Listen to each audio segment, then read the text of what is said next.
Good afternoon, everybody, and welcome to this session on infrastructure transitions.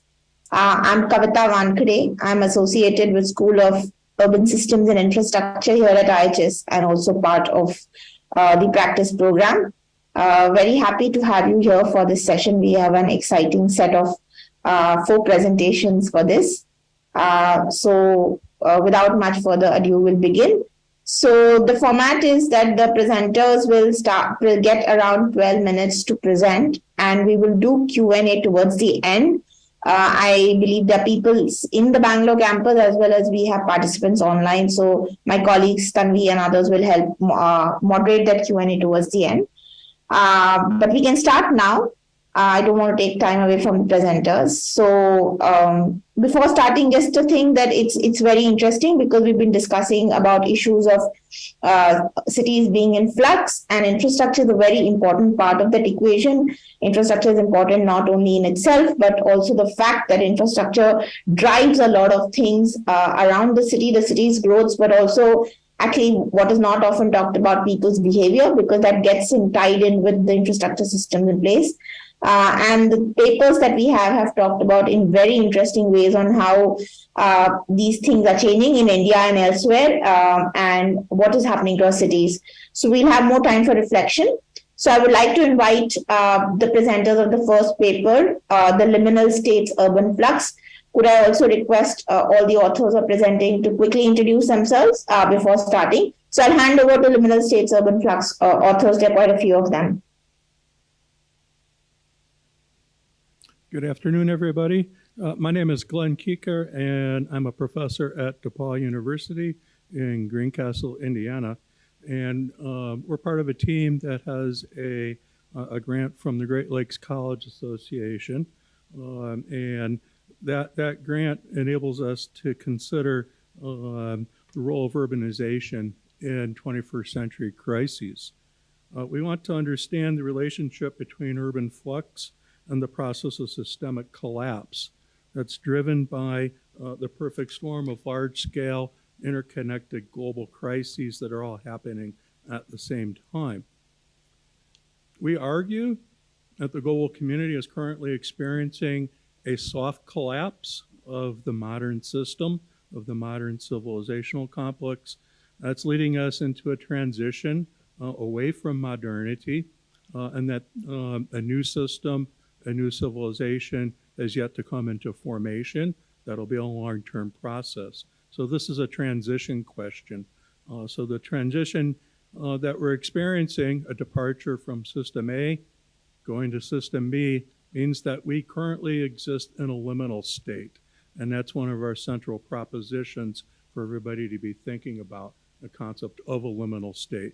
Liminal state is defined, constituted by an age of disruption, epistemic instability, a situation of predicament. So instead of problem solving, we have a question or a problem, a challenge of managing predicaments where you don't have solutions to problems, or what some people might consider to be wicked problems. And there's a high level of epistemic uncertainty for understanding what is in fact going on throughout the world. Liminal state means that we're in a process, a long-term process of emergence, right? And that emergence might play itself out in the next 100 years, right? This is not something that gets resolved within a decade. That emergence will eventually happen, but while we're in that process of the liminal state, the old ways of thinking will remain, and they'll desperately attempt to retain their narrative for understanding what it means to be a human being. They will increasingly become anachronistic. And as they become anachronistic, their approaches to the problems that we face will continue to fail us, and those failures will become deeper and more intensified. So this leads us to be thinking about this fundamental relationship between the liminal state and what the conference theme is on urban flux. And to do that, we have 3 case studies that we're looking at. Okay, pass it. Good afternoon, everyone. I am Chirag Giri, an undergraduate student from DePauw University, and today I'm going to be presenting a case study of Wolf 11, the perils of hybrid urbanization.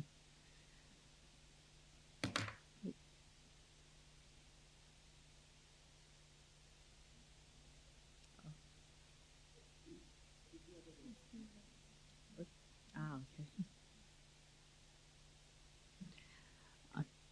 Top producers of single-use plastics like Coca-Cola headed massive recycling campaigns in the 90s in an effort to shift the blame of unmanageable waste onto their consumers. To this day, we find similar rhetorics that ignore the fact that recycling is utterly ineffective without production-level accountability, not just post-consumption, but more importantly, pre-consumption. This level of power to shape the public discourse of what is and is not possible is what I want to discuss today. We will be looking at the 11th World Urban Forum as an example to briefly delve into the question of how does the perception of the flux, backed up by actors like the wolf, shape our discourse and thus our response to crises. The World Urban Forum is a conference on sustainable development organized by the UN Habitat. It convened for its 11th session in June of 2022 in Katowice, Poland, to discuss the failing state of the SDGs and the additional challenges added by the war on Ukraine.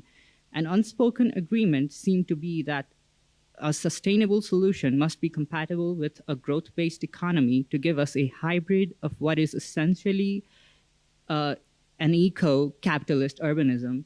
Therefore, consideration of descaling the economy, taxing carbon, and making climate reparations were absent from the conference. Framing the 21st century flux as a crisis of innovation, most of the ways forward that were discussed relied heavily on big data, smart cities, circular economy, and renewable energy. What wasn't mentioned was the price tag that these technological fixes come attached with, which would do little to address the problem of access to the city for the global majority. This relates to what one of our panelists said about the poor receiving lower access to publicly funded basic services. When the system actively hurts disadvantaged groups, that is not a failure of the system, that is the system.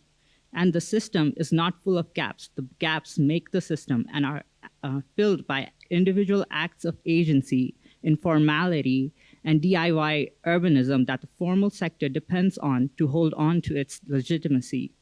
The same formal sector then turns around and classifies this informality as slum-like and a threat to beautification and commodification, tearing down people's livelihoods in the name of development or rehabilitation that further decreases the standard of living for the people in informal settlements. It entraps them in a cycle that is very hard to escape and takes advantage of their exploitation. Furthermore, it traps the wolf actors in a cycle where they reproduce the problems they seek to solve. So, why are the actors of wolf surprised when things go wrong? What seems more surprising is why things don't go wrong more often. It is unimaginable in the wolf's definition of the flux to ask what if the state and the formal sector took accountability for their failure to fill in the gaps and didn't prioritize their legitimacy over helping people who are just trying to make things work to actually make it work. And if not that, then at least not making it 10 times more difficult for people to keep on living.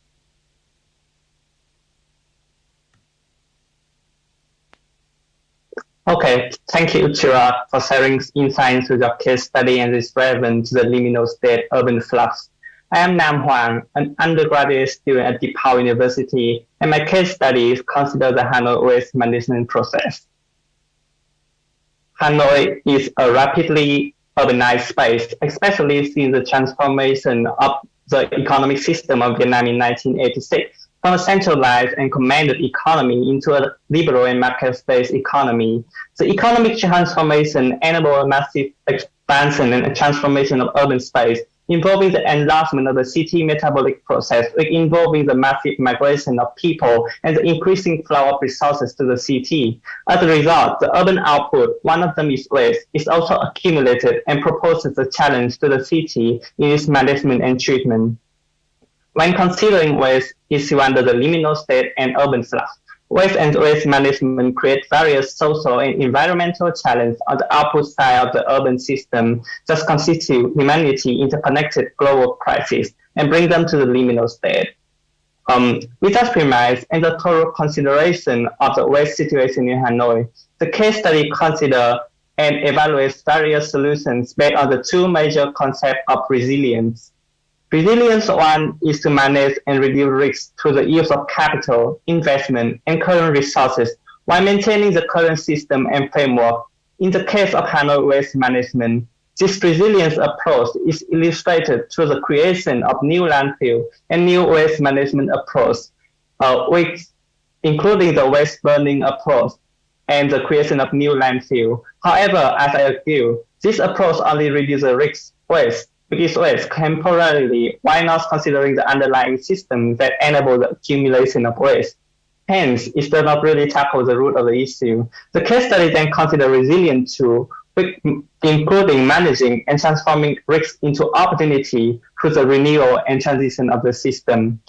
In the case of waste management in Hanoi, it's a transformation from the current take-make-waste linear approach of the economy, which is shown in figure 1, into a circular one, while waste, instead of flowing out of the urban system, is recycled, reused, and reconceptualized in the next urban as resource in the next urban metabolic process, which then close the loop.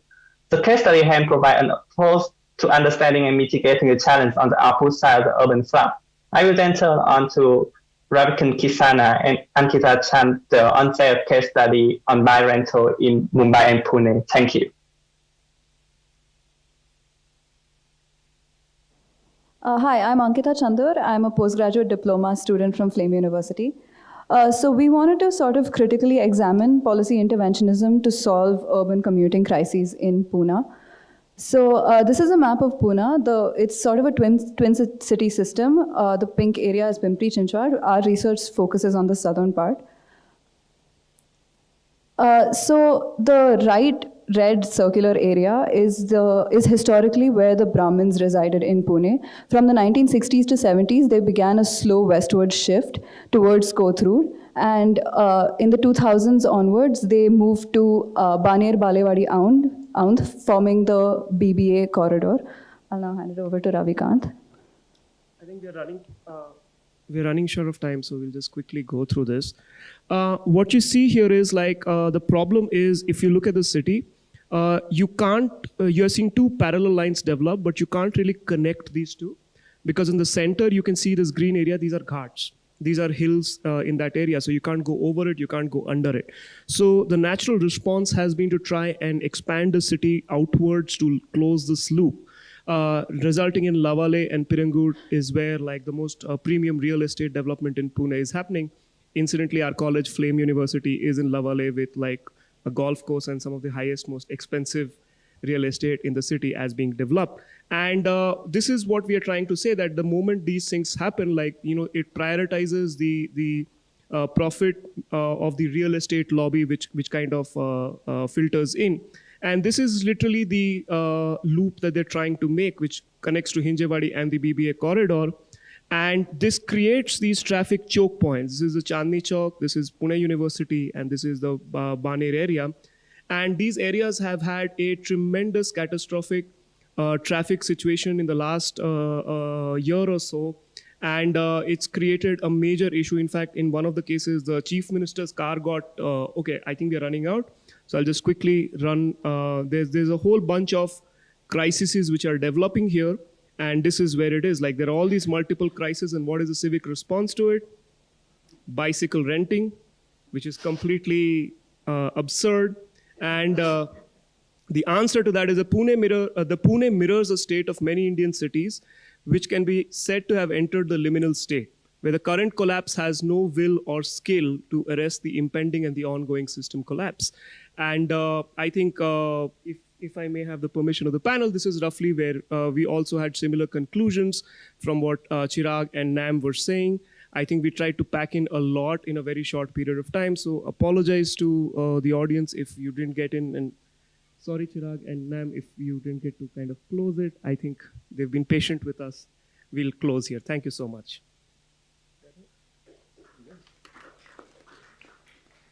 Thanks. Thank you for keeping to time. And that was a wonderful presentation. So the next two papers we have are on both on different aspects of mobility, but very interestingly dealing with, again, politics of mobility and how that pans out.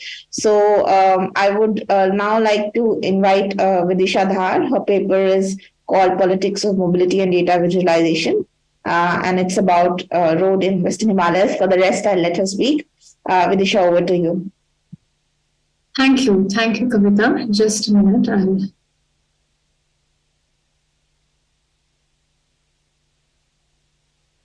I hope my screen is visible. Yes, it's visible online. All right. Hello, everyone. My name is Vidisha, and I'm an urban designer from Mumbai. Today, I am presenting my research titled Politics of Mobility, a case of four-lane road in the Western Himalayas, which I did as a part of my undergraduate thesis at CEPT University. This investigative research unpacks building a road network through Tim Creswell's Politics of Mobility by studying a route running 300 kilometers connecting Pathankot in Punjab to Manali in Himachal Pradesh. You can observe the route's proximity to the India-Pakistan border and the Indo-China border to the east, with Jammu and Kashmir on the north. Before I jump into the research methodology, I'd like to share the significance of a road in the Western Himalayas and why I chose to study it. The Himalayas are home to 53 million people and 42 tribes approximately, and the residents of such rugged geography face many challenges in accessing basic amenities such as education and healthcare facilities because only some villages are connected to the existing road network. The story of a road construction involves various intangible political influences. These influences shape the road as well as its necessity. The emphasis placed on a particular route over others that have been in pipeline for decades and some since India's independence forces us to analyze these networks. Simultaneously, there is a history of almost a century of road construction in this region and an expanding road network that poses risk to its sustainability.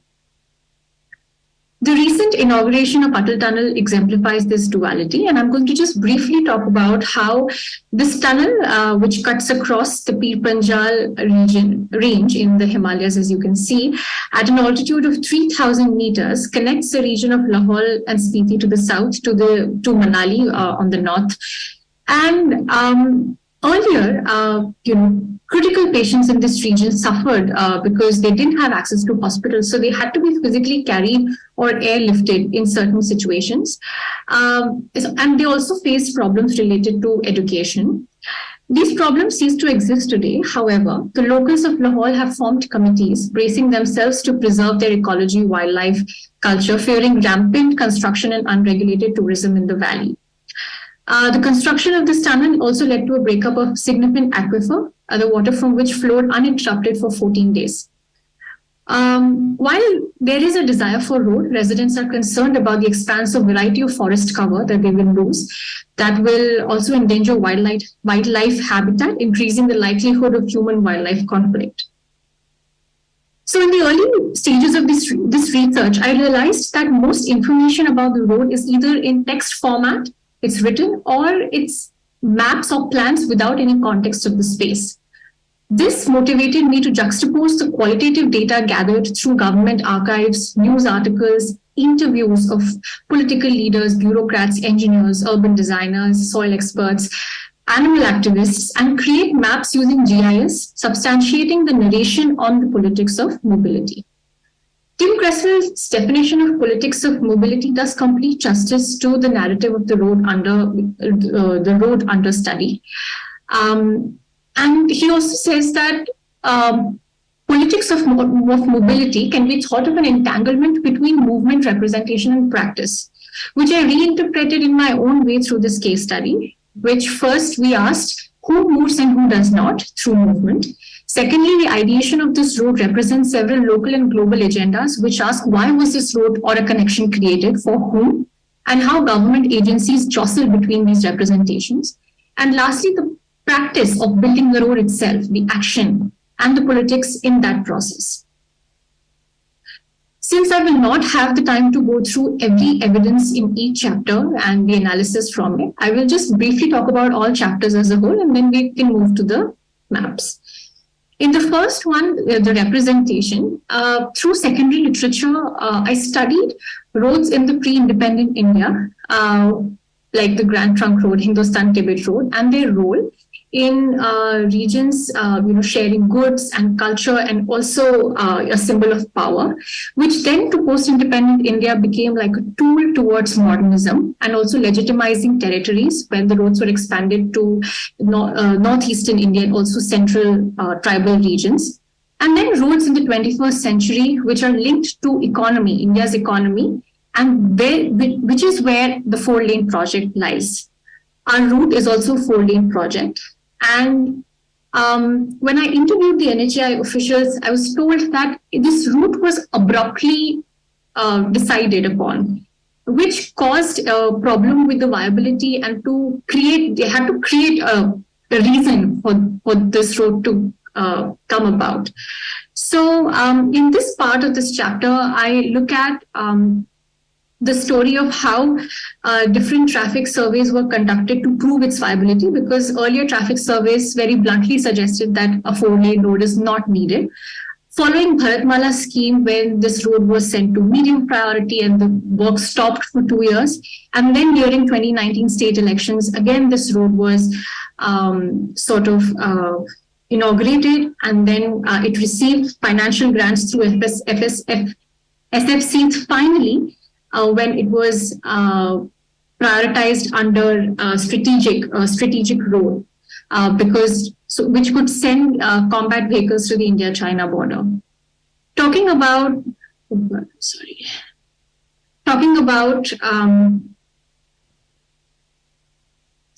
is the map that I had created, which talks about how the road was represented through its different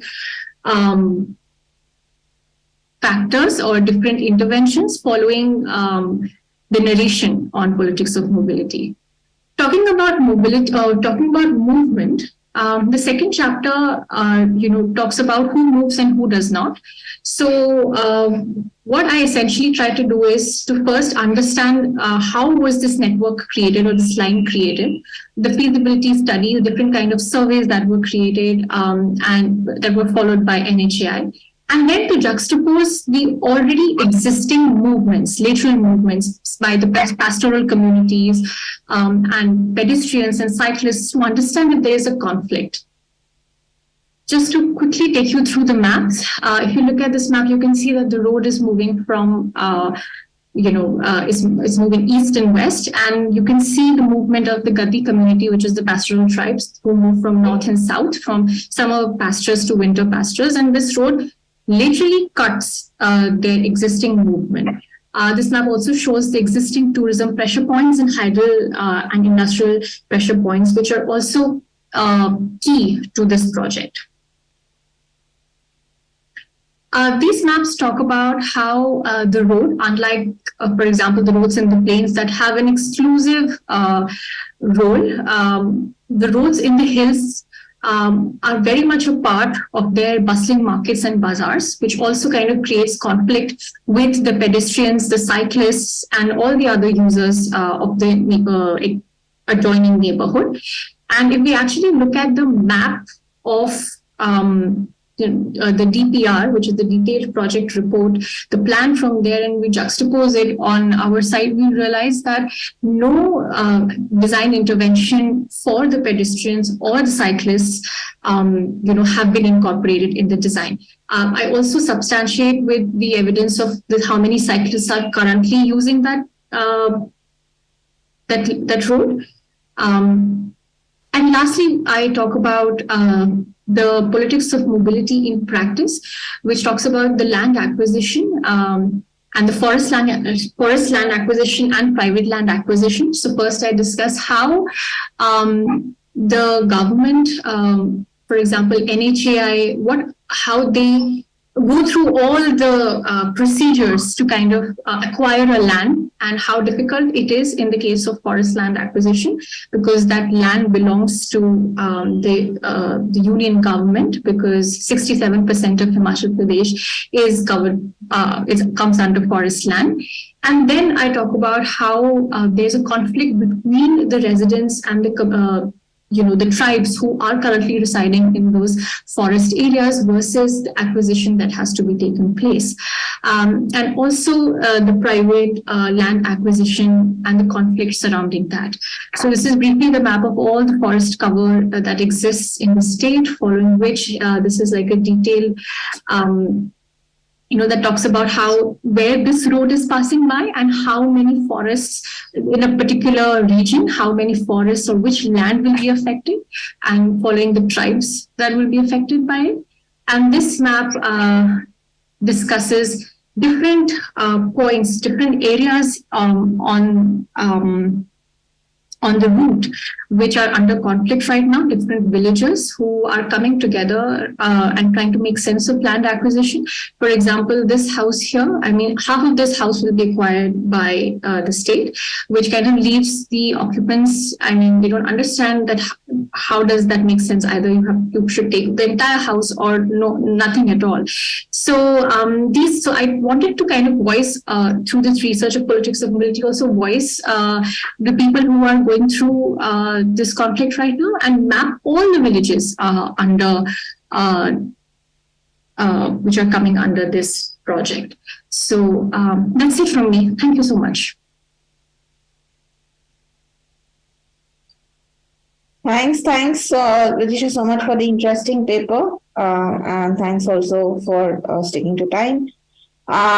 Yes, so now the next paper, like I said, is also on mobility by Nitin. It's the paper, the screen is already shared. It's called Producing New India. Over to you, Nitin, please, to introduce yourself before presenting. Thank you. Can you hear me all right? Yes, loud and clear. Yeah, great. Thanks, Vidisha, and thanks, Kavita. I loved Vidisha's presentation, and I could see a lot of similarities in my fieldwork site, and I would love to connect later. So thanks for making me a part of this panel. So I just wanted to say the delicate yet evocative title of this year's Urban Arc Conference, Cities in Flux. It provides an apt moment to reflect in relation to multi-scale and macro level processes shaping fast-paced extended urbanization within and beyond Indian cities, as we also saw in Vidisha's case. Sorry, I can't move my slides. Okay, yeah, I think it's moving now. So witnessing this extensive infrastructure-led transformation of the Indian countryside through infrastructure and highway corridors, one might argue that it is not only merely the cities, but rather a nation that is in flux. To put things into perspective, the National Highways Authority of India, NHAI, constructed 34 kilometers of new highway lanes, or about a 5.5 kilometer six-lane highway stretch per day in 2021. So this rate, although extremely rapid, has been rapidly increasing since the late 1990s, when India embarked upon the neoliberal project of construction of world-class greenfield highways.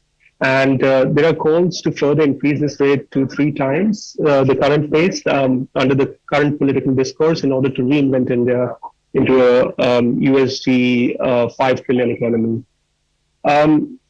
As Sai Balakrishnan aptly points out, urban and highway corridors then have emerged as a prominent mode of state-led urbanization globally for well over 2 decades now, reaching its pinnacle in the ambitious globe-spanning Chinese One Belt One Road project.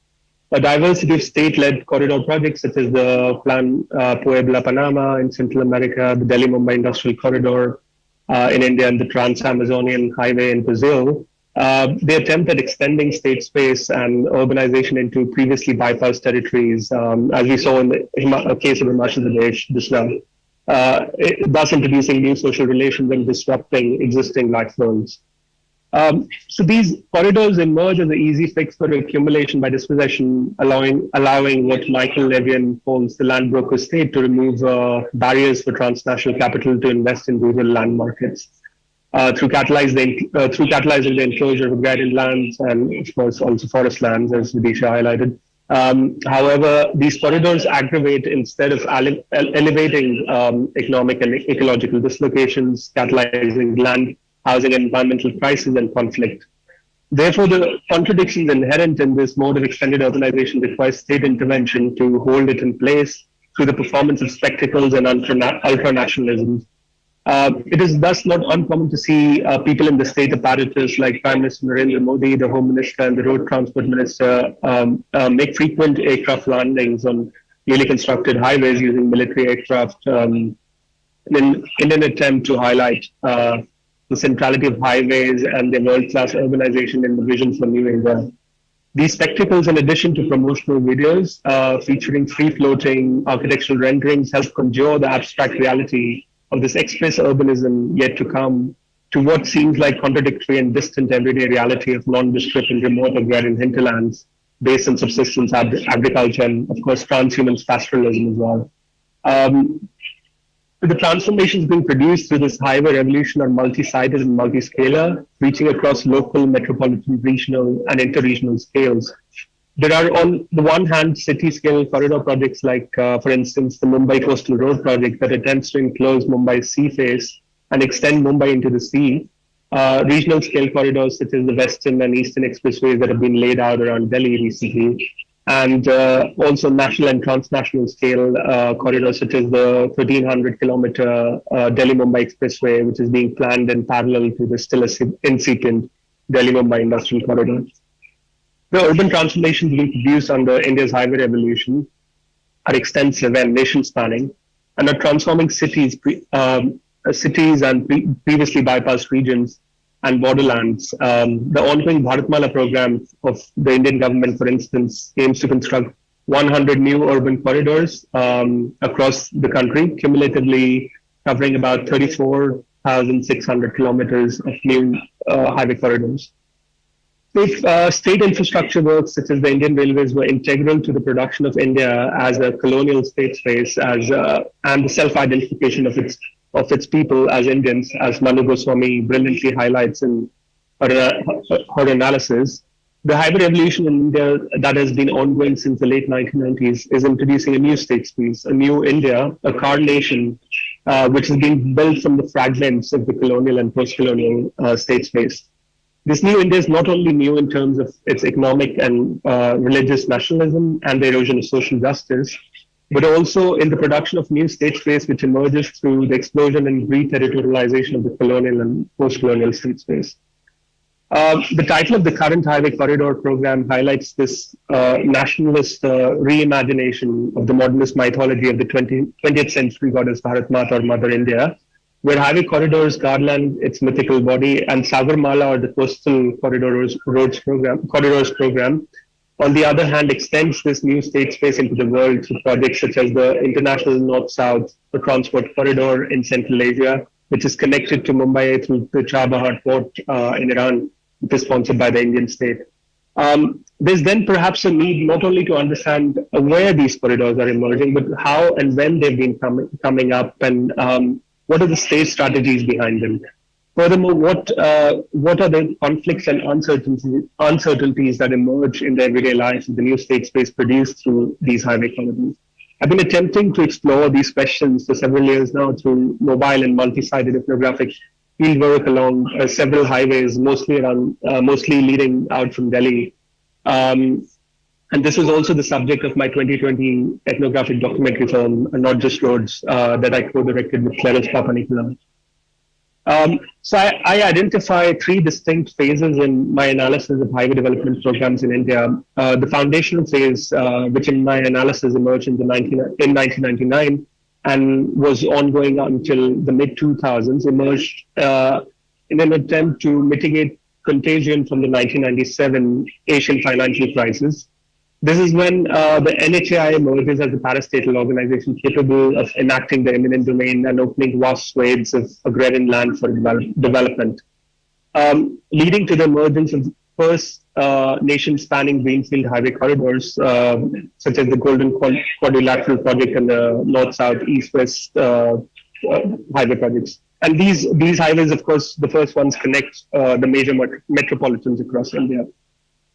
And as Sai Balakrishnan aptly points out, these corridors follow the arc of fertile surplus agriculture producing regions in India, which experience agricultural modernization under the Green Revolution. The second phase, however, which I call as the expansion phase, emerged in the mid-2000s and went on until 2014, which coincided with the global financial crisis. And I don't have time to go into much detail about this, but this is when the first nation-spanning corridors, such as the Delhi-Mumbai Industrial Corridor emerged, and subsequently the National Industrial Corridor Development Corporation emerged. And the final phase, which is ongoing, is the intensification phase, which has been going on since 2014, which coincided with the emergence, with the election of the NDA2 regime. And many of the highways being constructed in this phase emerge in parallel to the existing highways in order to open additional land for enclosure in previously bypassed regions. The construction is often justified through narratives of providing faster connectivity and of bringing development to the backward and tribal regions of the country. So automobility, fossil capitalism, and by extension fossil urbanism has become the crucial glue holding property relations together under such extended urbanization. Ever new highway corridors are proposed and bypass the existing ones on the promise that they will help slash travel time, cut carbon emissions, and help implant forest monocultures to save the planet. The new highway corridor between Delhi and Mumbai, for instance, which runs in bypass to the existing corridor between the two cities, is represented as something that's good for the environment because 2 million trees will be planted along this highway as compared to the 1 million trees that will be cut down. Of course, these would be like the strip forest monocultures. But the rapid planning and implementation of the new highway corridors into previously economically bypassed regions operate on a terra nullius assumption, ignoring complexity of land ownership, cadastral negotiation, and practices of dwelling and occupancy on the ground. The abstract grid and revenue cadastres substitute for ground surveys for land acquisition at times, at least in my field work. And result in long fraught legal conflicts, which in turn open judicial courts as sites of struggle and negotiation. So on the one hand, marginalized groups exercise resistance to filing public interest litigations for right to life against highway development, and also attempt to expose the contradiction and arbitrariness in these processes of planning. And land acquisition through, so on the other hand, the state invents new rationalities and narratives for legitimization of these highway projects in courts as well.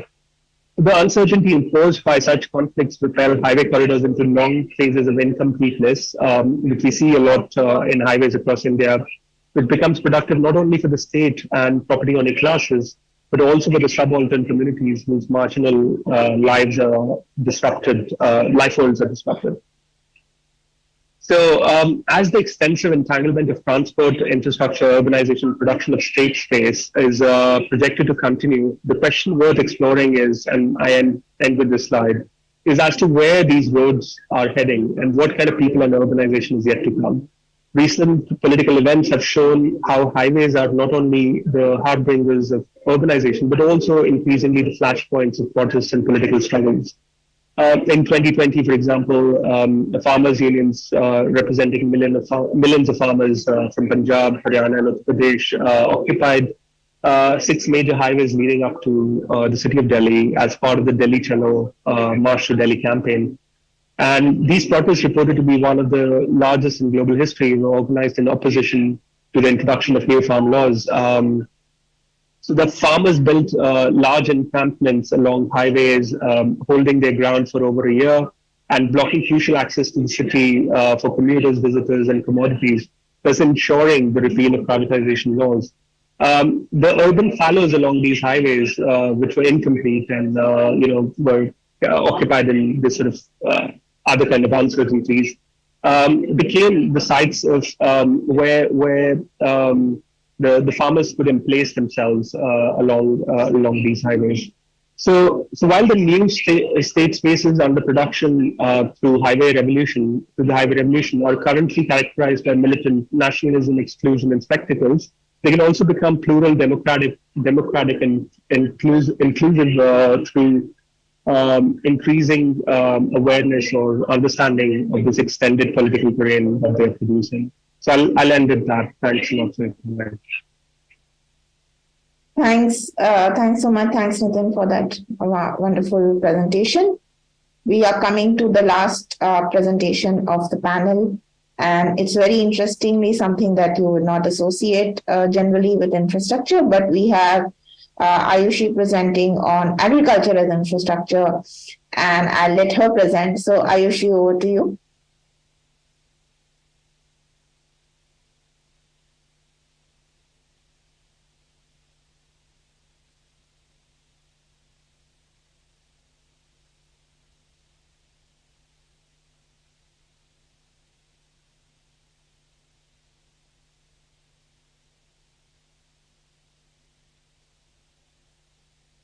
Aayushi?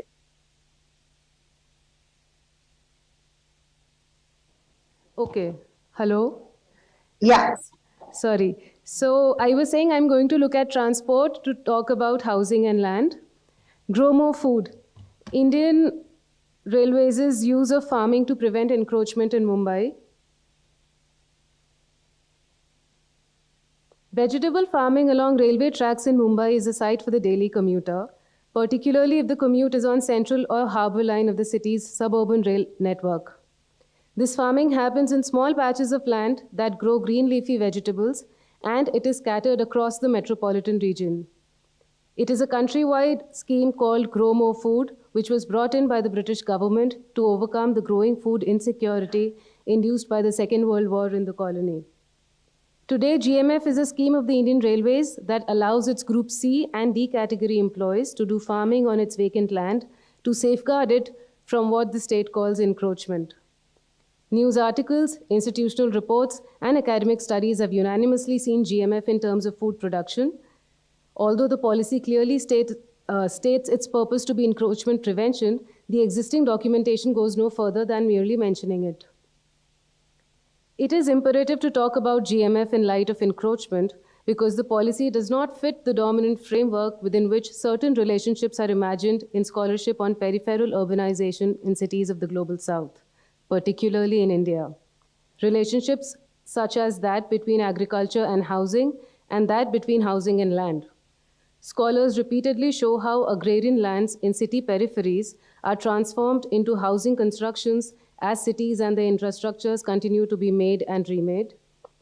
Scholars on the redevelopmental state foreground the need to embed the housing question in land to argue for adequacy in its entirety in public housing provisions. GMF turns this infrastructural apparatus upside down. It says that lands which were once housing localities now stand as vegetable farms, and that land is perhaps rooted in housing as well. This research therefore explores GMF through the lens of housing. It follows the social life of the policy to see how seemingly progressive agriculture is used to prevent informal housing in the city. It is situated in Mumbai and focuses on its eastern periphery of Mankhurd. Located on the harbour line, Mankhurd has one of the city's largest areas of railways vacant land under GMF. Mankhurd is also a dense concentration of informal settlements and resettlements. It is among the sites where informal settlements evicted from along the railway tracks during the city's transport expansion projects in the last 3 decades have been resettled, to the extent that it has become Mumbai's hub of resettlement colonies. My area in focus is the part of Maharashtra Nagar in Mankhurd that is highlighted here. It is an ongoing study. I ethnographically interviewed 30 people constituting a range of actors involved in the policy. 11 of them were railways land management staff, including office engineers and track maintainers, and the rest were inhabitants of the GMF plots, the Patra Chaul, which is a 22-year-old slum, and the Maharashtra Nagar vegetable market that is adjacent to it. All of this is arguably on railway land. A majority of my participants were male, Hindu, and scheduled caste. Railways has surplus land around its stations, platforms, tracks, and other such built infrastructure. It is some of these lands which are used for GMF. These lands are lying vacant because they do not have an operational use in the immediate future. Railways believes that encroachments, if not prevented, are a menace to remove. Their staff readily narrate instances of slum demolition, public protest, and politician support when Railways has gone about removing encroachment for its infrastructure projects. So then prevention of encroachment makes sense because removing encroachment takes time, money, political support, and as a senior section engineer says, even the administration wants to handle things peacefully. Nobody wants ruckus. Agriculture becomes the obvious means to meet the purpose of encroachment prevention here because it keeps the land open, unlike other uses which would involve construction. Lands given for farming have been and will continue to be taken back for a new line, a new siding, a new platform, a new station, and farmers are well aware of it. The application for a plot is filed in the name of the railway employee, but the employee outsources it to a farmer. On paper, the land is leased to the railway employee, and it is the employee who Railways holds accountable. The Railways believes that the employee wouldn't let encroachment happen and would give the land back to Railways without any obstruction, or else he would lose his job. The policy thus is very clear in its purpose, which, as Ali, a former track maintainer, says, "Kheti karo, jhopra na bane," meaning, farm so a hutment cannot be made.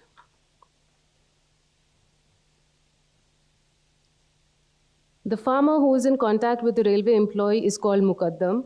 As his designated name suggests, he is in charge of the farming and looks after everything that comes under it.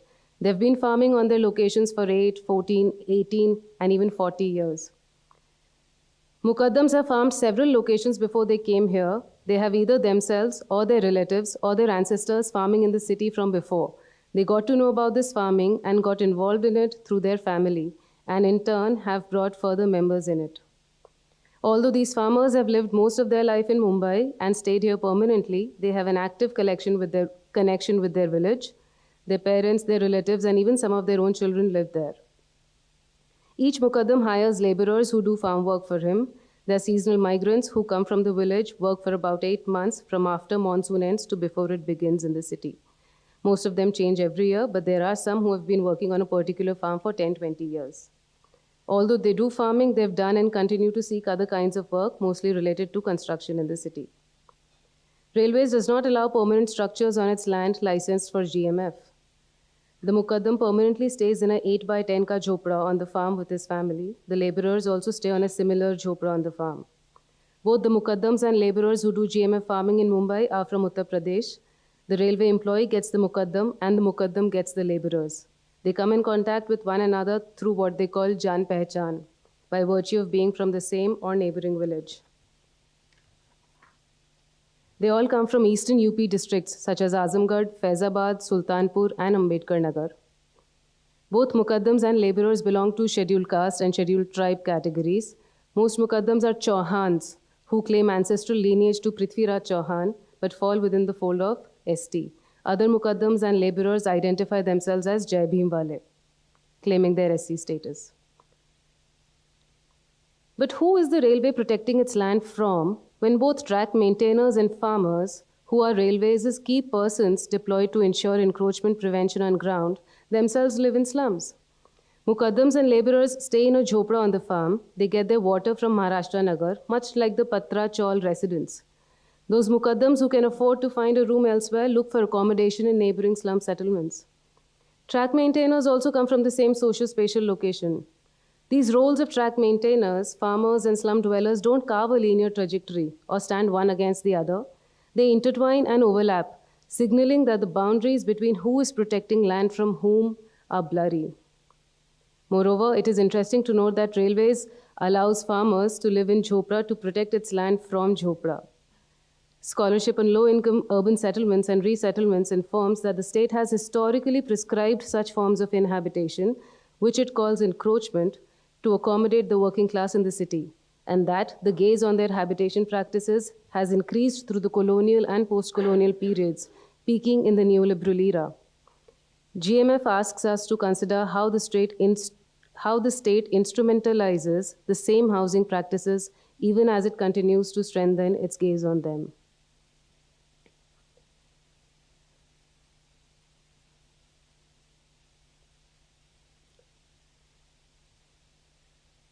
Both the farmers and railway staff firmly maintain that GMF ensures that land is protected from encroachment, garbage, and misuse, and that it looks good. But the lands that look pleasing to the train passengers today have had unpleasant forms of housing on them before. The farmers who have their plot near Patra Chaul in Maharashtra Nagar invariably mention that there was a slum on their land. They and Chaul residents inform that there were 2 transit camps made in 2000 and 2001, Patra Chaul of 350 plus households and Bethi Chaul of 950 plus households. These were some of the chauls set up to resettle the people evicted from Mumbai Urban Transport Project, slum demolitions from the sides of the track across Mumbai in 1999. These chauls were demolished in 2007 and GMF farming started on that land after that. This is not unique to Maharashtra Nagar. Ali recounts other locations in Mumbai such as Turbhe railway station and Parsik Tunnel railway station where slum settlements were removed and GMF farms laid in their place. Slum removal is a common story in Mumbai, but setting up farms on previously slum lands to prevent further construction of slums is a phenomenon not popularly known. So when the GMF farmer says that he only grows green leafy vegetables because nothing else will grow here, it is not simply because of the salt water quality of irrigation water in Mumbai, but also because the land on which he sets his farm is likely to have had a concrete housing construction on it before. Brijesh, who has been farming for 14 years in Maharashtra Nagar, says, "There were cement-like stones scattered here. We had to make the land suitable for cultivation. We had to make this into an agrarian land. And even after all these years, the agricultural soil is not deeper than a few inches." Kishan, who has been farming since 2014, says, "There were so many stones here, 5 kg stones. When we were preparing this land, there was a lot of construction material that went out from here, meaning many stones went for construction works. My first 3 years got wasted in preparing this land. There were that many stones here. This land was full of stones. We worked day and night to get them out. It has been only 3 years since we started farming." GMF shows how land can constitute not merely soil and water, but cemented stones that reek of housing struggles. So materially, it is the land that is broken, as it is scattered between manure and cement, among other things.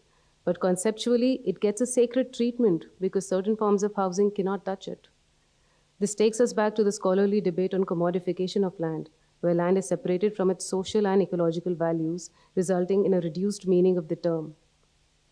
GMF informs us that land can also signal its separation from housing, that it can talk back to its present users about the housing histories that it has gone through. It pushes us to think how land can be embedded in housing too. Thank you.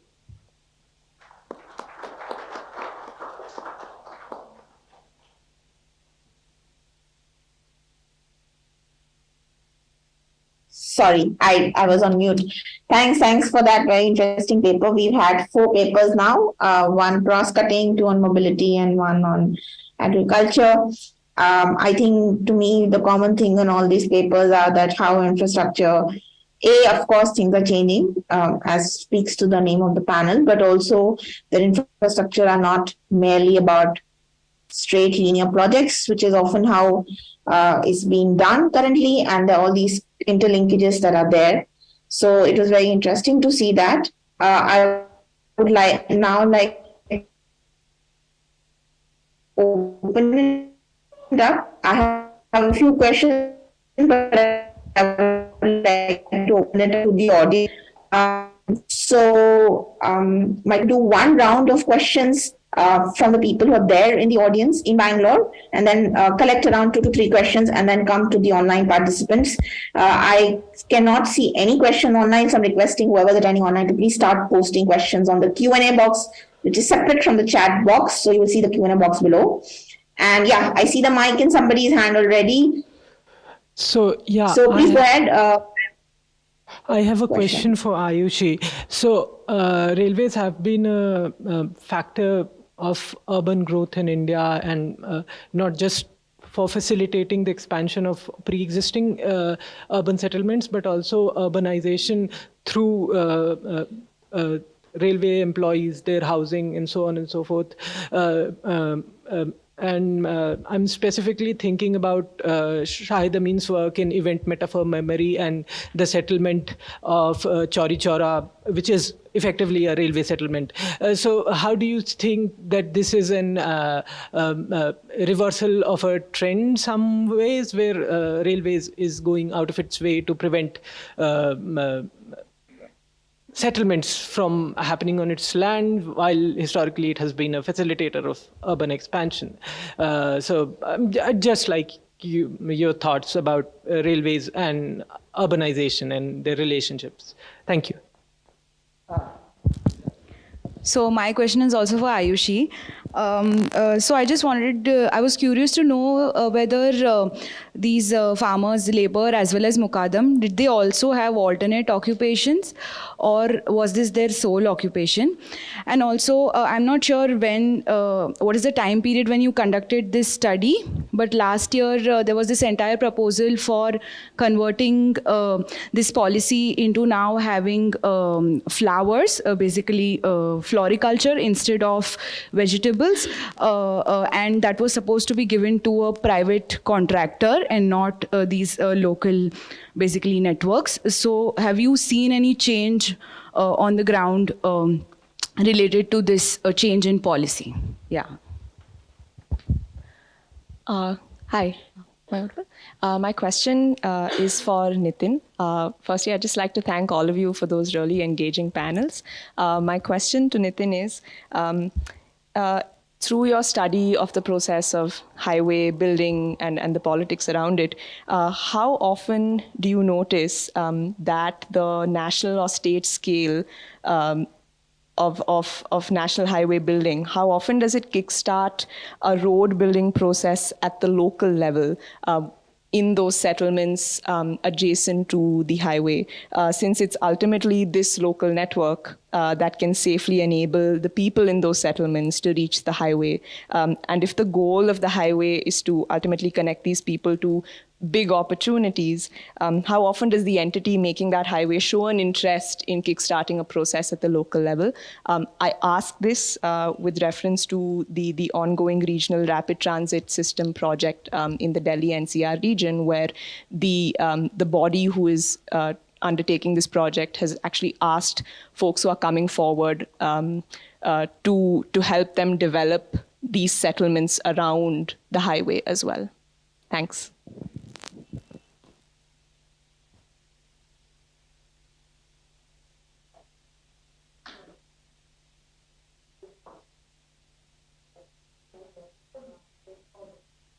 So I think we can get the responses now. So yeah, first Aayushi and then Nitin, maybe you could go. Right. So addressing your question first. So even in Mankhurd, what the participants said was that GMF farming wasn't so prevalent here earlier, say before 1990s, because there weren't any tracks here. The station wasn't so popular, and then the like railway expansion till Navi Mumbai had not happened by then. So definitely there is an increase in the settlements in the area, resulting in the increase in farming in the area because of like railways increasing infrastructure expansion. But what I'm trying to say is that there is also an active attempt being made to prevent certain kinds of settlements from happening, even in those areas. So that's one.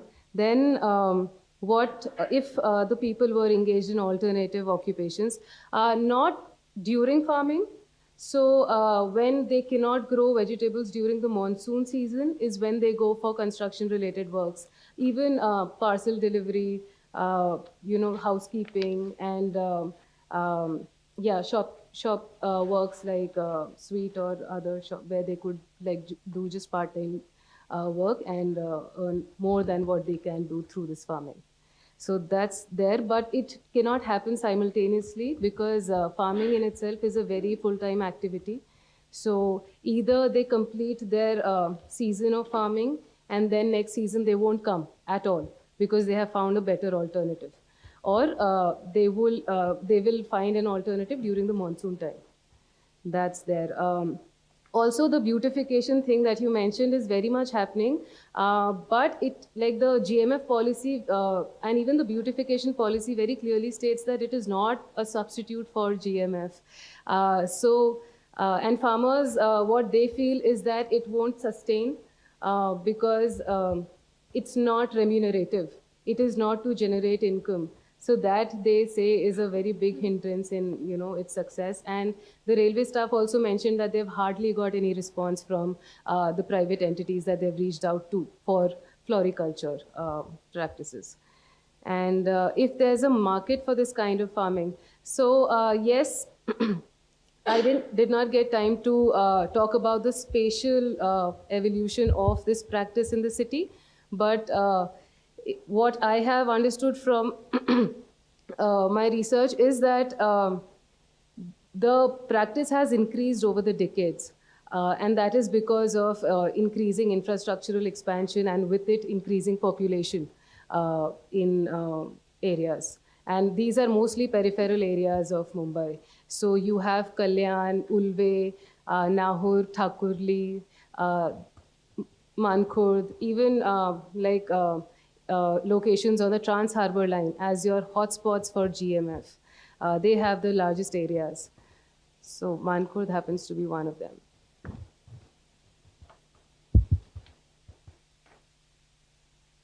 Thanks for the question. I wanted to say that Regional Rapid Transport System, RRTS, is rather a train project, not a highway one. It's sort of like it's quite different because it's reinforcing existing cities, and the aim around usually these sort of expressway corridors or highway corridors that are coming up is to extend, like, you know, to produce these extended spaces, right? Like, which are non-city and are quite dispersed in terms of their urbanization. What I've seen is that. So to talk about the case that I've been looking at since a while is an expressway called Dwarka Expressway, which was also featured in the film that I made, which was somehow launched in 2009 and has been sort of incomplete since then, even not completed until now. And there was a lot of like land conflicts around it, and it was supposed to be an expressway which was supposed to connect, which was supposed to be at grade, so like on the ground, and connect to the local road network, and somehow, you know, be a little bit more accessible. And then because there was so much uncertainty and legal conflicts around it, the NHAI sort of took it over from the state government and declared it as a national expressway. And what that did was they sort of started to build an elevated road on top of it without completing the road below, which is still quite not complete, you know. So there's somehow like a lot of tension between these sort of like, as Vidisha was highlighting, you know, these sort of different types of mobility, like a lot of pastoralists sort of moving around also on highways, and a lot of like these highways also cutting through forest corridors. So a lot of like endemic wildlife being killed on these highways. So there's sort of human and non-human mobility both that's being hampered by it. But an interesting anecdote, perhaps, what I wanted to share is on Dwarka Expressway, where there's been such a extensive and long conflict around mobility. The people living around it, so all these condominiums that came around it, they all got together and made a union, and they constructed a road by themselves to bypass the toll booth, because for them, like, it was blocking, like it would take them 30 minutes to go through the toll booth. So there's a lot of like a sort of a new politics emerging around these extended spaces as well, which Sanjay Srivastava calls the politics of the ordinary citizen, which is very sort of you know, like kind of trying to make sense of this patchwork urbanization that's been left behind by these sort of corridors. I hope that answers your question.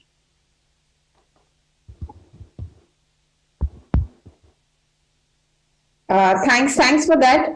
There are no questions online, so I'm going to request my colleagues in Bangalore to do another hand. I believe there are people wanting to ask questions in the room itself. Okay, thanks. It's Jenny Robinson here. I had a question for Aayushi. So you started out at the beginning of your presentation with a slide making some very general links: agriculture, land, housing, etc. So I just wondered if you reflect a little bit on this relationship between along the railway lines and a wider way in which agriculture fits into processes of urbanization. So just thinking, if we look at across landscapes of what Neetan is calling extended urbanization, we're seeing, this patchwork of housing, industry, farming, etc. What does the farming mean there? Are we looking at rural, are we looking at agricultural land, or are we looking at land that is actually part of the development of other things, development of housing?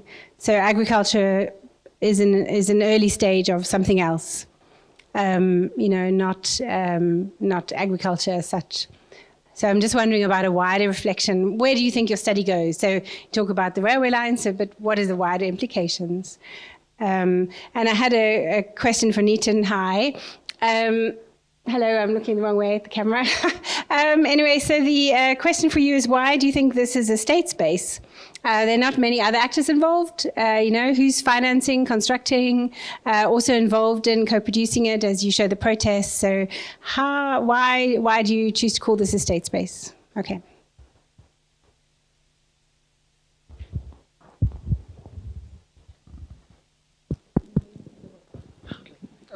My question is to Aayushi. Just two things. You mentioned you're looking at this eastward side of the city and its railway expansion.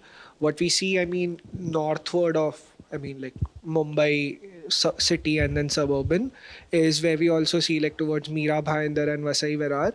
You already had a lot of agrarian communities actually living and staying there. And also land around the railways over there, right? For a large part now are still not open to planning and development because it's not as suitable as well. So do you think, such schemes where, railway, also proportionately would have also bought land, differently, correct? Like if in these spaces, land available to them must have been lesser as compared to in other peripheral sort of extensions of Mumbai, for example, if one is looking from Mumbai as the context, right? So how do you see, just shifting the focus to another sort of direction in the north could have implications for your current work? And also, how successful has this sort of scheme been in terms of protecting encroachment? And do you think then if more types of land, uses, for example, come into picture, right? Whereas previously Indian Railways only had maybe a limited amount of land uses to deal with. Eventually, when land uses furthered, how do you think then encroachment, mechanisms also change? Yeah, thanks.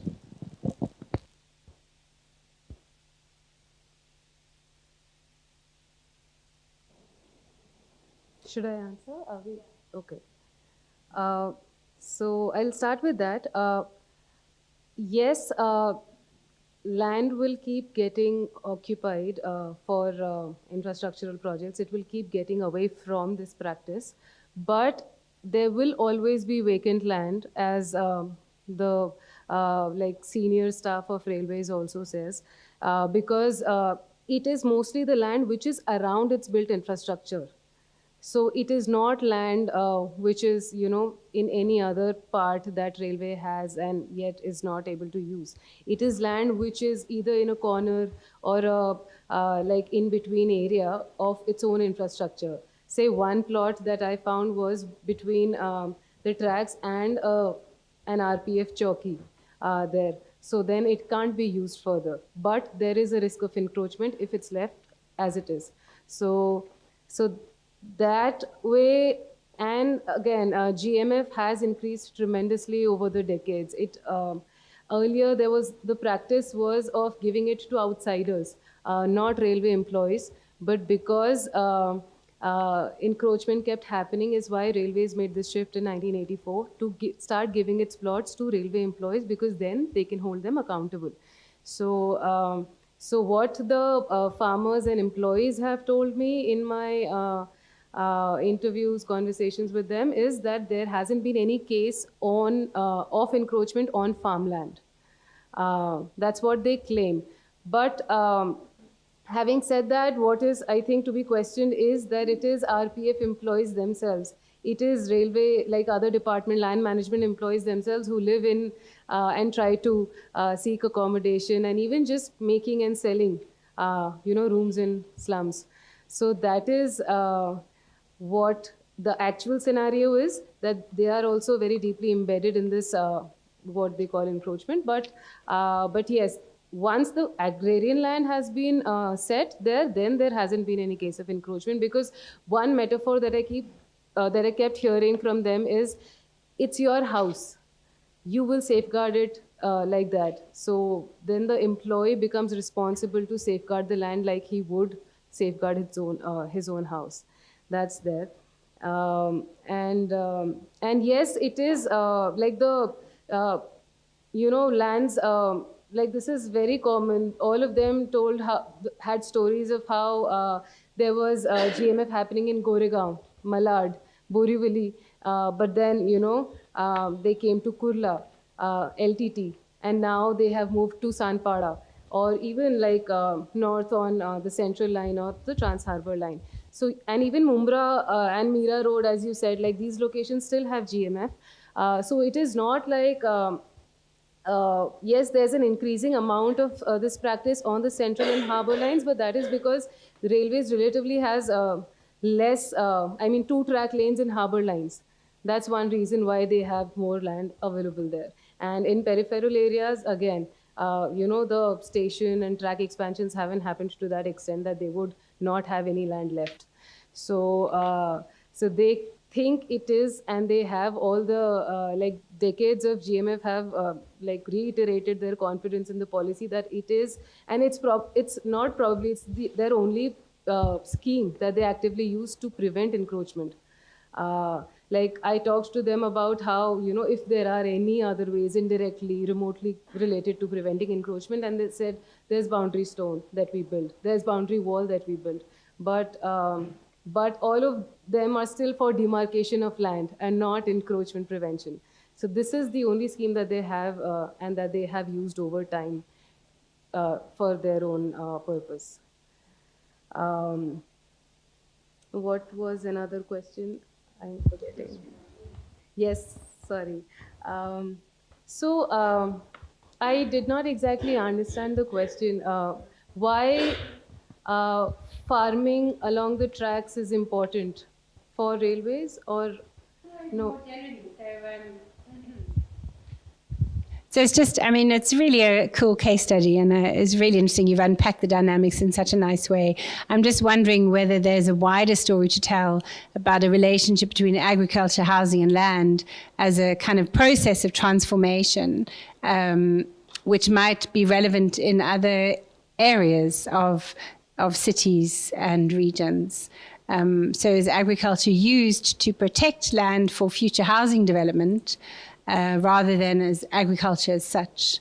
So I'm struck by an example. I went to visit Lilongwe in Malawi, as I was talking about the other day, and I drove around the city, and everywhere was maize growing everywhere, on the pavements, on every patch of land, everywhere. And it turns out that actually maize was being used to protect parceled off land ready, which someone wants to develop, from somebody coming to settle there or taking it over. So agriculture was a means of protecting your asset, your land parcel. So I'm just wondering whether you're unpacking a dynamic which would have a wider analytical meaning for other parts of cities in India, the periphery, or for other places. So just encourage you to think about, those kind of wide implications. So that's fine. There's no need to come back on that. Right, that's definitely where I want to head with this as one site within my larger study. So how the state is using this practice is simply because, not because, we need more food production and more sustainably and at a cheaper price. No, It is simply because this practice keeps their land occupied and yet open. So it is a practice of keeping the land vacant. And that's what makes it so successful. And more than that, it is, this of course directly talks about the politics of how the state keeps their land vacant. But I think what it also says is how agriculture is, another direction that I want to take this in is the discourse on urban agriculture, where the notion is urban agriculture is good. So then one is to contest that, but I haven't got the time to explore in that direction yet. Another major direction is, how there is the need to embed housing in land, but here we get to see housing through land. So then what does that tell us about the state and its practices? As I said in my presentation also, that it is using the same kind of housing to prevent the same kind of housing. So that's one. And second, how can we look at land not simply by embedding it in ecology and society, but in very built, infrastructure such as housing as well.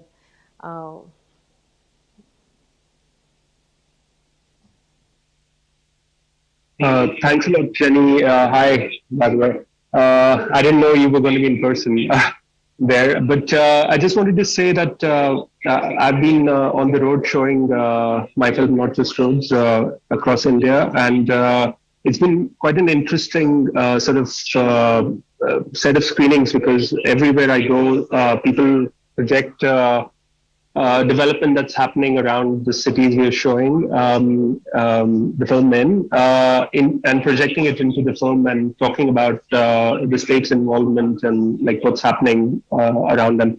And actually, funnily enough, in the film, there's no state. The state just comes in as a sort of, radio wave, radio sound, and it's not directly there. And quite a few people remarked about the absence of state in the film, and state space being so present in my written work, especially people who are familiar with my work. And it was interesting to let that tension play out. But what I wanted to say is that, of course, it's a very plural and diverse space. State space doesn't mean that it has total control over it. It's very contradictory and all kinds of things. I was using Manu Goswami's analysis to extend that and to think how this sort of new India is being produced, where highways somehow emerge as the main political promise since the late 1990s, where there's this campaign of India Shining, where there's these sort of world-class highways that emerge as a political promise. And now, for example, in states like Uttar Pradesh, where expressways are being built left, right, and center, where there's political announcements about Uttar Pradesh, the expressway Pradesh, or Uttar Pradesh, the expressway state. It's becoming increasingly a space through which this state acts, or an infrastructure through which state creates space and sort of enables all kinds of processes which are interlinked, sort of increasing car ownership, enacting wasteland development policies, and all kinds of things, or sedentarizing populations, or displacing people. So it's sort of a point of entry, I would say. Of course, it's very contradictory and complex, and it's something else. So I hope that answers the question. But perhaps, Vidisha, you haven't spoken, so I wanted to invite you. Perhaps you have a contrary view than mine, so please add something there. Yeah, Vidisha, thanks, Nitin, for that. Vidisha, you can add to that, but I also had a couple of questions for you and for the liminal flux thing. So perhaps I can ask Vidisha a question, and then you can add to Nitin's point and also answer.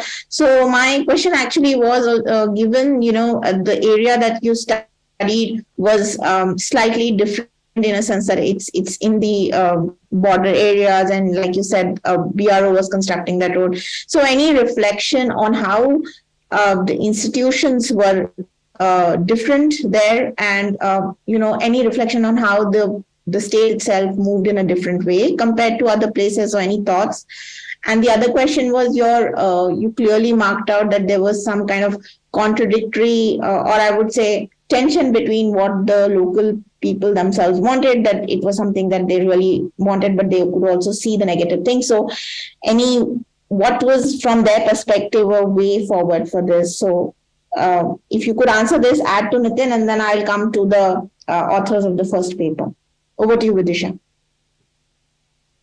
Thanks, Kavita. I think in terms of institutions, what I have observed is that when BRO was designing the tunnel, the Atal tunnel, there are guidelines, there are Indian Road Congress guidelines that very extensively state the process that needs to be taken care of. It talks about the feasibility studies and even the citizen engagement process, wherein you're expected to go to a certain region, a district, or inside that perhaps a taluka, and have a meeting. In certain cases in the panchayat ghar, and meet those people, and there would be a government or state representative who will go meet them. But I still feel that what people have informed me is that whatever reflection they have shared with the state, their primary concern is losing their own land and losing their own shops by the highway. And what land compensation or what monetary compensation will they receive when this highway gets built? There is no discussion on what they perhaps would want from the highway in terms of access, or in terms of, if the design, there are no such conversations. The conversation is if certain structures which are existing right now will not be completely eradicated, and if there is a way to have them in as a part of the design. What I have noticed is that, especially in terms of highways or roads, NHAI is not the only authority. There is forest land acquisition, for example. There will be another officer who will then write to somebody in the capital, and then he will give all the signatures and sign and give all the say that we can go ahead with this. And I feel that in that process, what people really want, or what they have conveyed, that somewhere gets lost. And the primary motive then remains is what is the aim or agenda which is getting pushed from the center. Because that is what I think was highlighted even by NHAI, that whatever the center says, because when they said, okay, let's go ahead, NHAI was just executing and making sure, let's start the process. As soon as it went into the Bharatmala scheme, it was sent to medium priority and the work stopped completely. So I don't think that in any which way, people's concerns or what they have shared gets really answered, because what they want is also critical. They want their structures to be still there while the execution of the project, which sometimes the design or the engineering cannot hold. It's a 4-lane. So clearly the road will widen and then the structures will have to be removed. Another, like you spoke about the second question, which was about the conflict. I feel that those structures are also encroached. So essentially earlier when the first road was built, which now will be expanded into a 4-lane, was built thinking that it's at the periphery. It's not, conflicting, or it's not going from a very enclosed space. But eventually, because of economic opportunities, a lot of these shops started cropping up. And now, on paper, they don't have, the ownership of the land because it's encroached. They have some people have managed to get it, some haven't. And these shops, these bazaars have been existing for 50 years or more. Similar case is for land acquisition. Some tribes have it on paper because the rules and laws of how you can, for example, earlier before the British rule, by law, people could actually inhabit in the forest area. And there was a term in Urdu, which I'm not able to recollect, which gave them the right to do that and use the resources of the forest. Over the years, that rule and law changed, and eventually now they've become, it is now called kabza in the papers. So that is the conflict which, results from all these discrepancies, which are also in the law, and also in the way that Forest Rights Act is not executed in its true spirit. And hence, sometimes when these things are brought out in these public meetings that are conducted as per the IRC guidelines, they are not addressed. And sometimes that also causes delay in this process, 10 years delay or 20 years delay in some cases. So, I hope that answers your question. Yeah, thanks, Vidisha, for that. We're almost out of time, but I did want a chance to give to the presenters of the first paper. So my question to you is, that was the only paper that actually in some ways cut across different urban infrastructure systems. So you talked about mobility, you talked about waste, and also cut across multiple geographies. So, and any of you could answer this. My question is, while you obviously presented that there were a lot of disturbances and there were contradictions between what was in plan and what was done, any significant, I would say, differences you would like to reflect on either across various systems or across geographies? And because you work together as a team, so you had a chance to kind of juxtapose the case studies together. So we've heard the similarities, but any reflection on the differences?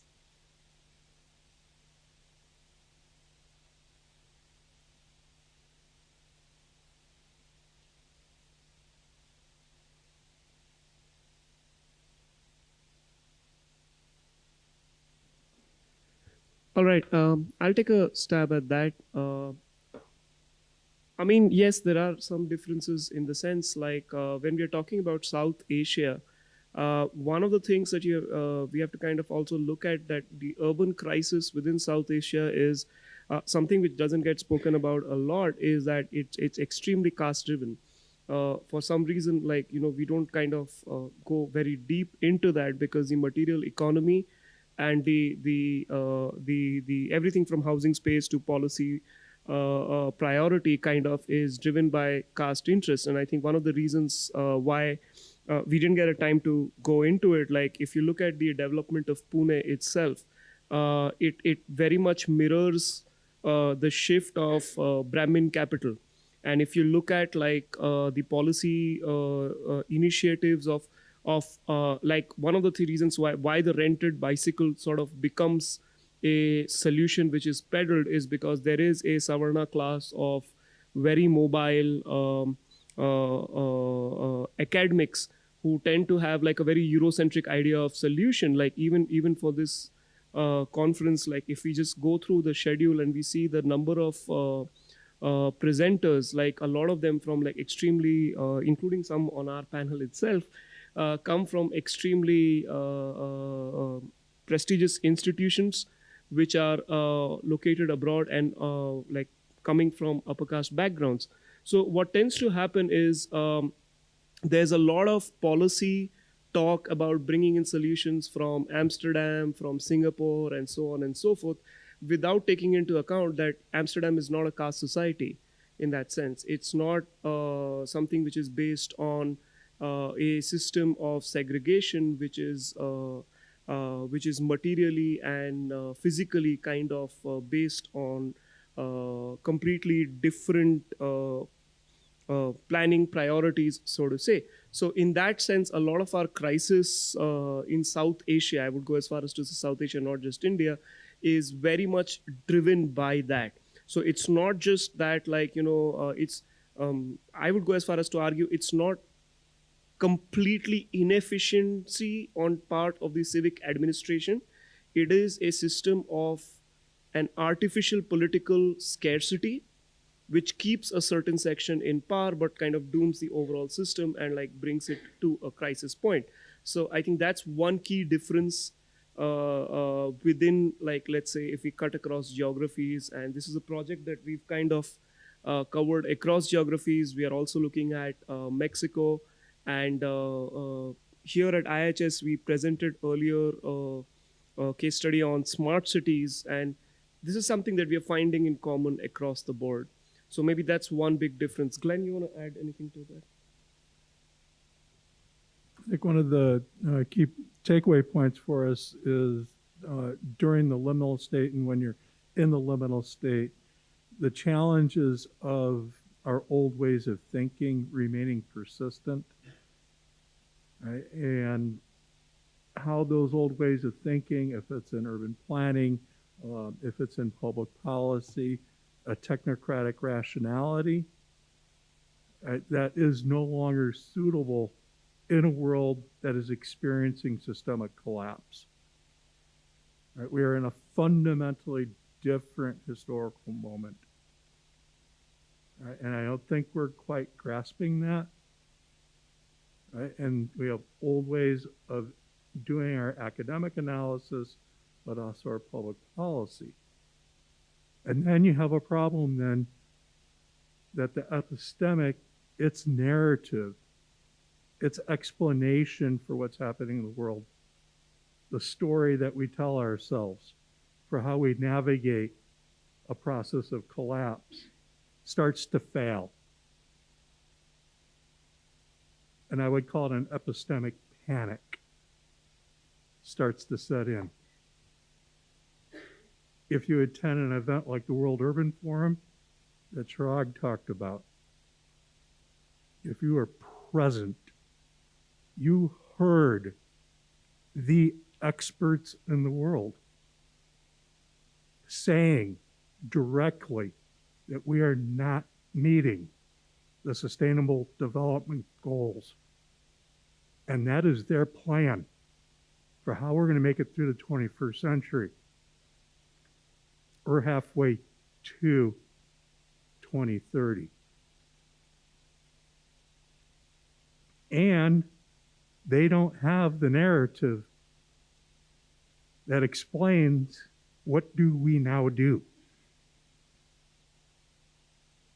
If we go back to the opening session for this conference, where Ravi presented multiple points of crises, and each one he highlighted that they are quote unquote troubled. And then the narrative escaped him. Where do you go at that point if your epistemic is anachronistic, if it's no longer in sync with time? And I think the three case studies are trying to understand, right? How does that work? And what does it mean for this problematic of a process, an urban process called flux? And if we talk about flux, but we don't put it in a larger context of systemic collapse, liminal state, long-term transition, then we're going to misunderstand what the flux is. Right? And then, right, we're going to be in a very difficult situation. Right? Because we're going to have a 50, 75, 100-year process before a new narrative comes into formation, a new explanation, a new story. So how do we live in the liminal state? How do you live in the liminal state in Pune? Right? When you have the absurdity, right, that you're going to fix these problems with a bike program. And we could probably look at multiple micro case studies over and over and over again and kind of reach the same conclusion. that if you use anachronistic thinking in the liminal state, you're going to have an absurdity. That's what's holding these case studies together. Thank you. Thanks. Thank you for that. I have got messages from my colleagues that we are out of time. I'm going to take 2 minutes to wrap up. So I would like to thank all the panelists. I want to thank for bringing up the issue of caste. My own work is on water and sanitation, so I couldn't agree with you more about how that defines our infrastructure systems. I just want to kind of close by reflecting on what has really come out, that all the papers, if I see, were very rich case studies grounded in very specific, for the lack of a better word, local situations. And to me, it dealt with a lot of materiality of the process, whether it's maps, DPRs, drawings, files getting signed. And while the set of actors have remained very different, I think you had people from farmers to border organizations. I think it's very clear that each of these case studies pan out in a very specific way. And I just want to end by saying that there was also a narrative of how this juxtaposition by the decision making, which is largely carried out by the national government. I'm speaking in case of India. So whether it's the NHI, whether it's the Indian Railways, BRO, it's all basically organizations run. And I think that's the fundamental kind of disbalance that we are seeing about very, very local case studies panning out, with decision making definitely not at that moment. I also want to just highlight one issue which didn't come out, but it is a panel on infrastructure transition. That is that once these infrastructure are created, they also have a life, and we don't talk about it. We don't talk about what happens to the operation and maintenance of it, very boring, mundane things, but also to say that those also pan out in very specific ways. And many of these things that we were talking about, which is between interactions of the government and local actors and dynamics of caste, all of them play out. So just want to say that that's also often a missed conversation. But very, very interesting papers across different infrastructure systems. I would like to thank all the panelists. Thank you to the audience in person in Bangalore, also online. There's a break now, but the next and the final panel is at 5:30. So please come back to the room or online and sign in for that session. Thank you.